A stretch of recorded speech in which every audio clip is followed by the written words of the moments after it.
Hello students, my name is Kavita Joshi. Today I will be taking a topic from standard 10, that is chapter 6 life processes, in which we are going to study a subtopic which is nutrition in human beings.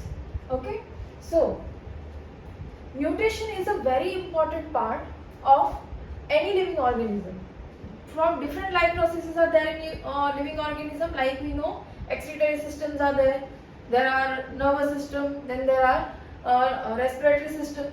Different systems in an organism combine together form life processes, and in that too one of the important processes is nutrition in human beings. Now, what is nutrition? If you want to understand nutrition, that is, it is a process to transfer a source of energy from, that is, source of energy is mainly food. Okay, for plants, if we want them, it will be they will do autotrophic mode of nutrition and they will perform photosynthesis. So through photosynthesis, plants will make their food. But in human beings, we take food from outside the body and we take it inside. Whatever you eat, that is your food. Now this food, when we talk in terms of biology, we can divide it into 6 groups, like carbohydrates, proteins, lipids, which can be called fats, vitamins, minerals and water. So in this particular topic, we are going to discuss the digestion of 3 particular things, that is carbohydrates, proteins and lipids. So digestion of these 3 things, how that is happening inside our system, that is something that we are going to study in this particular topic. So we have to understand that complex food from outside the body, we are taking complex food, okay, whatever you are eating, inside body this complex food is converted into simple substance, okay, and these simple substances are then absorbed by the body and goes to different parts of the body, to every cell. So what I mean to say is, you take complex food, like let's say you eat chapati, you eat dal, you eat roti, sabzi and all this.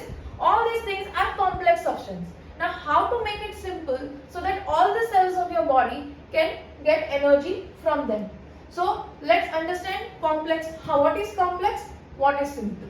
So as you can see here, for like this is, let's first take example of a carbohydrate. So carbohydrate includes something called polysaccharide. So you can see this is a chain. So this is, we can say this is a complex structure. Here you can see lipid. So lipid is made up of triglycerides. Okay, there are so many triglyceride molecules. Let's say this is a complex structure, as you can see. Here if you see protein, then there is something called peptide. So you can see this is a complex structure.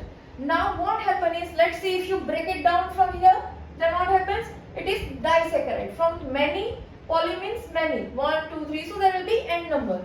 So from this polysaccharide, we are just cutting it down into simple, that is disaccharides. As you can see, 2 molecules is your disaccharides.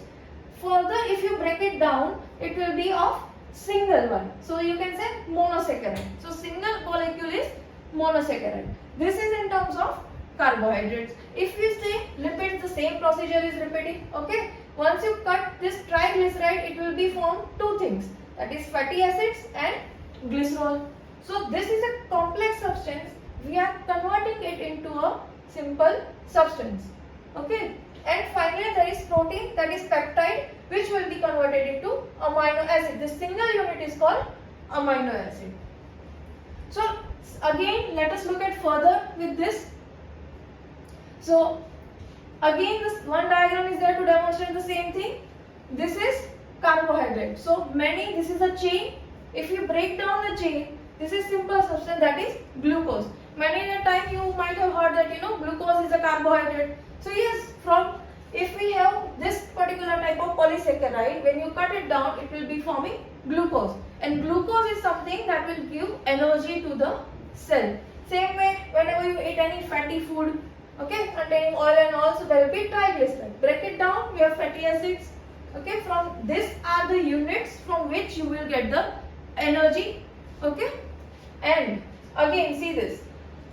These are the building blocks of the cell, that is sugar, fatty acids, amino acid, and these are made up of larger units. There are polysaccharides, Okay, this is sugar. Glucose is for sugar. So and this is polysaccharide. So polysaccharide, sugar, fatty acids, fats, lipid, membrane. This all things are there. These are the larger units.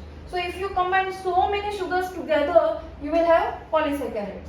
Okay, if you combine so many units of amino acid together, you will have protein. Here we are trying to talk about two things, complex things and simple things.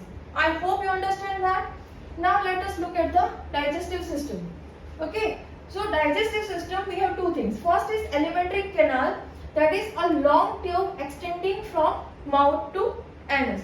This is your alimentary canal, and together with that we have something called accessory glands, organs which secrete digestive juices and does not directly involve in digestion.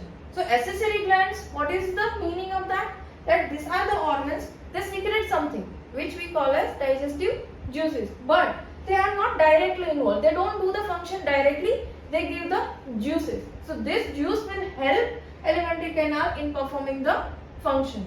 And when we combine these two together, that is alimentary canal plus accessory glands, then together that is called digestive system. Okay, so this is an image for that. So you can see you have mouth, then you have esophagus, stomach, small intestine, large intestine, and rectum and anus. So this tube which I told you from mouth to esophagus, stomach, small intestine, large intestine and anus, that is your alimentary canal. And accessory glands will include your liver, okay, you'll have pancreas, gallbladder. These all are the glands which are secreting something in the your system. So they are accessory glands, and this whole thing performs the digestive system. Thank you.